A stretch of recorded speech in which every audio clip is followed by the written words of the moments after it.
Hey everybody, how you guys doing today? My name is Nick, otherwise known here as Avialence, and today I'm coming at you with a video blog for Friday, May 16th. It's good to be back, and we have a great topic to discuss today. So what is that topic going to be? It's going to be focusing on those next generation consoles, right? The Xbox One and the PS4 namely, but also about some of the PC releases and how I feel that a lot of these games are not really next generation. I've been disappointed by a lot of these games, and to be quite honest with you, I'm hoping that I don't continue to be disappointed further down the road. So that's what we're going to talk about here today, and we've got a lot of gameplay to look at and things of that nature, so let's go ahead and hop right into it. So why did I buy my Xbox One? That's a question I ask myself a lot, especially nowadays, because I haven't touched it in quite some time. I think the big reason that I did pick up an Xbox One is because I wanted a next-generation console, like many of you guys. However, they suffered from many problems, and while the system itself isn't bad overall, the Xbox One is a very great piece of hardware, as is the PS4. What it's suffering from is the games, and that's why I have Titanfall going on in the background here. Titanfall, to me, was one of the reasons I bought my Xbox One so early, of course. I wanted to try Black Flag, but I could have just played Black Flag on my 360 and been happy with that. So I picked up the Xbox One, I picked up Battlefield 4, and I also picked up Rise, Son of Rome, and COD Ghosts. So I had 4 titles when the Xbox One first came out. Now, you know, moving on from that, I was excited for Titanfall. Titanfall was the big kahuna that I wanted to check out, and it turned out to be one of the biggest disappointments I've ever seen in the gaming industry, at least for me personally.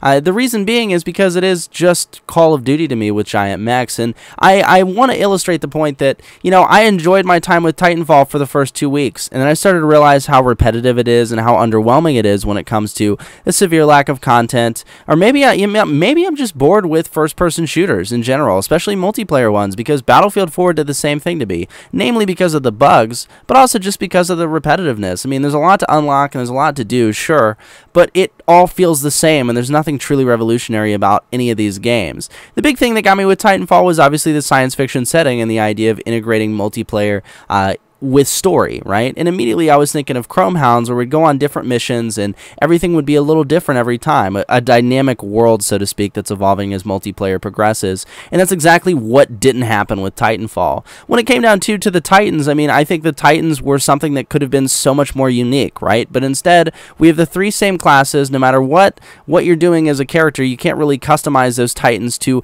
make them feel like they're yours, right? It's just a giant mech that's dropped down, and even when you're losing games, you know, it's something that you just have to drop down. I want to quote a friend of mine and a coworker of mine, Alex Russ, who just recently wrote an article on Gamersalt Weekly talking about tweaking Titanfall, what it's missing. And I honestly, this is exactly how I would say it. So, getting a Titan in the game is completely underwhelming when you've been at the game for at least a couple hours. The first drop of your Titan is the greatest feeling ever, and then it quickly declines to a chore because there are other Titans on the map making your life miserable, so you may as well drop your Titan too.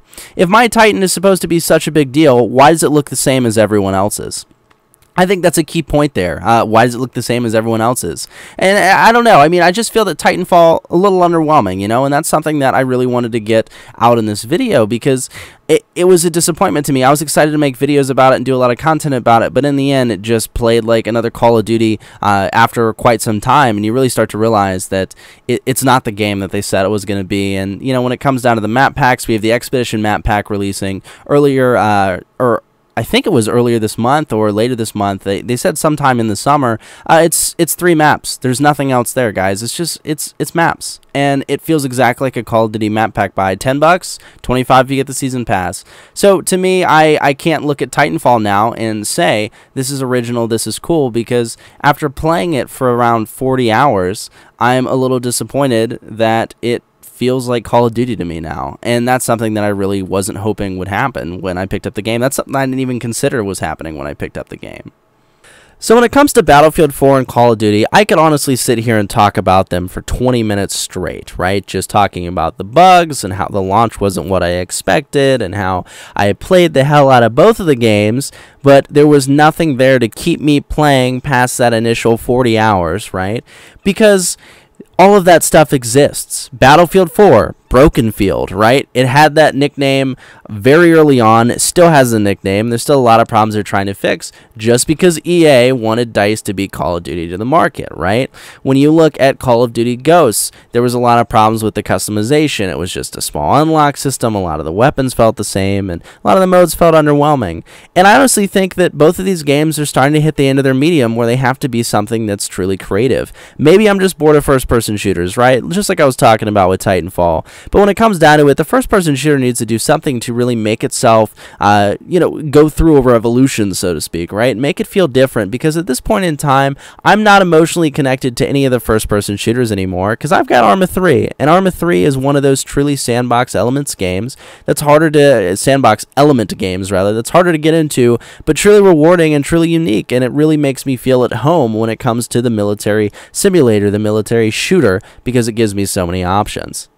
Metal Gear Solid 5 is one of those games that has gotten a lot of criticism. However, I'd also like to go ahead and throw out there that Ground Zeroes is one of the games that truly feels next generation. Right? When it comes down to this, sure, it feels like you're paying for a demo. I agree with that statement on, a professional level, but on a personal level, I really enjoyed this game. This is one of those games that is next generation. It feels new, it feels different, and it plays different than all the previous stuff, right? When it came to Call of Duty, Battlefield, and Titanfall, sure, I loved them at the beginning, but after a while, it was a lot of that same repetitive stuff, and I started to really identify it with a lot of the old content that I'd played in the past. Now, with Ground Zeroes, this feels new, this feels different, and it's a game that I can really get behind. I enjoyed Ground Zeroes. Granted, I only played it for about 5-6 hours with a couple of the missions replayed, right? But it's one of those games that truly felt unique, different, and next generational. And this is something that I wish all these games felt, because honestly, that's what I think we've come to expect based on all the advertising in E3 last year, right? All these games that we're playing are going to feel next generational. And they really aren't. And that's what I think has led to a lot of this disappointment. Now, it's not just only on the Xbox One and on the PS4. It is also on the PC, which is what I want to talk about next. Now, I know a lot of you guys are probably like, whoa, whoa, whoa, Avi, I thought you loved The Elder Scrolls Online. For the record, I do. I would highly recommend The Elder Scrolls Online to any Elder Scrolls fan out there if they're looking for an MMO to play or a new experience to go through. However, The Elder Scrolls Online suffers from an identity crisis, and the more and more I've played the game, the more and more I've realized that. And that's why I want to go ahead, and put it in this video, because that identity crisis is something that shouldn't exist here in this next generation, or, maybe it's something that we're going to see a lot of in the MMO world. This game tries to be like Skyrim because Skyrim was successful, right? It tries to give you that single-player story, but it falls short because of the multiplayer aspect. And I hope that a lot of you guys who have been playing The Elder Scrolls Online have finally realized that you cannot have a multiplayer game like Skyrim. It doesn't allow you to share those single-player experiences, like, oh, you did that quest? I totally missed that one. Let me go ahead back, check out that lighthouse, and find it out on my own. It doesn't allow you to make your own personal experiences because you're constantly sharing them with other people when it comes to the public dungeons, when it comes to the public instances, things of that nature. It's a little frustrating. ESO PvP is great. ESO single-player content, okay, but I don't know whether to skip quests, spacebar through them, or actually listen to all of them if they'll provide me with decent information.